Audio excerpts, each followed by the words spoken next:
Vi har i løbet af ugen arbejdet med Danish Crown og Danmark omkring konkurrenceevne, og i dag så vil jeg så godt fortælle noget af det, vi kommer frem til. Men jeg vil gerne snakke lidt om, hvem Danish Crown er, og hvordan hvad der skaber en god konkurrenceevne, og Danmarks konkurrenceevne. Og så vil jeg gerne vise en omverdensmodel, som viser noget omkring Danish Crowns konkurrenceevne. Nå, men hvem er Danish Crown? Danish Crown er en svinekød og oksekødseksportør, og det er en sammenslutning af danske slagterier. De eksporterer til mere end 130 lande og har afdelinger verden over. Det gør dem til Europas største slagteri samt verdens anden største slagteri. De har 4,2% af al dansk eksport og ca. 32% af svinekødseksporten i Danmark. Så det er en rimelig stor procentdel af Danmarks eksport. I 2012 der omsatte de for 56,4 milliarder kroner, så det er en rimelig succesfuld virksomhed. Og konkurrenceevnen vil jeg så komme ind på lige om lidt. Så hvad skaber en god konkurrenceevne? Der findes to former for konkurrenceevne. Der findes priskonkurrenceevnen og den strukturelle konkurrenceevne. Priskonkurrenceevnen går primært ud på, at man konkurrerer på at være billigst.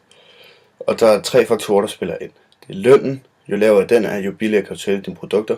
Produktiviteten. Jo højere den er, jo billigere bliver dine produktionsomkostninger, og jo billigere kan du igen sælge produktet. Valutaen. Jo lavere den er, jo billigere kan udlandet købe dine penge for og dine varer dermed. Så derfor, hvis de her 3 ting de passer sammen, så vil det skabe relativt billige produkter. Den strukturelle konkurrenceevne er ofte for mere velhavende lande, såsom Danmark, USA og andre vestlige lande. Og her der bliver vi nødt til at konkurrere på kvalitet og design, produktudvikling og andre ting, fordi at vi ikke har billig nok arbejdskraft til at kunne sælge vores produkter så billigt, som for eksempel de asiatiske lande gør det.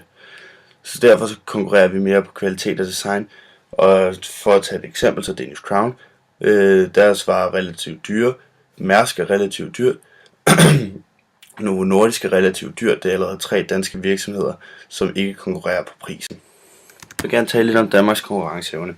Og som sagt, så gør vi jo brug af den strukturelle konkurrenceevne, så vi lægger vægt på kvalitet og ikke på prisen. Fordi det har vi simpelthen ikke billig nok arbejdskraft til at kunne konkurrere med lande som Kina og Indien. Jeg vil gerne vise jer en graf, som viser, at Danmark faktisk er rimelig gode til at konkurrere. Selvom at de ikke kan konkurrere på prisen, så må vores kvalitet være rimelig høj i forhold til, at vores eksport ligger en del højere end vores import, og det har den gjort i hvert fald lige siden 1997. Den lyseblå streg her, det er eksporten, og som I kan se, så har den ligget højere end den blå streg her, som er importen. Og de er egentlig steget rimelig jævnt siden 1997, men i 2008 der faldt begge drastisk. Dog faldt importen mere end eksporten gjorde, og efterfølgende i 2009 steg eksporten faktisk mere end importen, så det er kun positivt. Så vil jeg vise nogle indekstal, som også har indflydelse på konkurrenceevnen i Danmark. Det her det er lønniveauet, og som man kan se, så er det steget faktisk 50% siden 2000. Det er så mindre godt for konkurrenceevnen, men som vi så på grafen lige før, så ser det faktisk ikke så sort ud alligevel. Dog hvis produktiviteten var steget lige så meget, var det uden betydning, men vi har faktisk vores konkurrenceevne blevet forringet lidt siden år 2000, fordi at produktiviteten ikke er steget i samme grad. Det gør så, at konkurrenceevnen bliver forringet en smule, men tilsyneladende ikke nok til, at det er af stor betydning.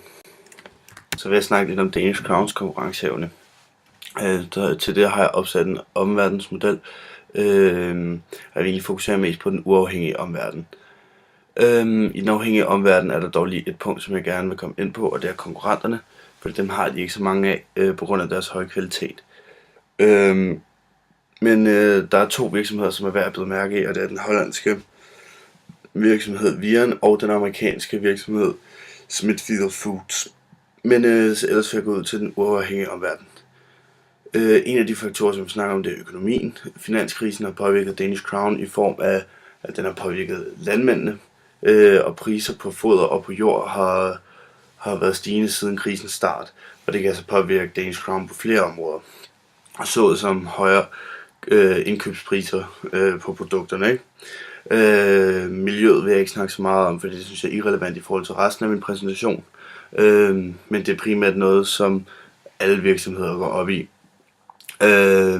Kulturen til gengæld synes jeg er utrolig interessant at have med, fordi at den mængde grise, som de slagter hvert år, de kan ikke rigtig blive forøget eller noget, så de har ligesom det, de har. Men de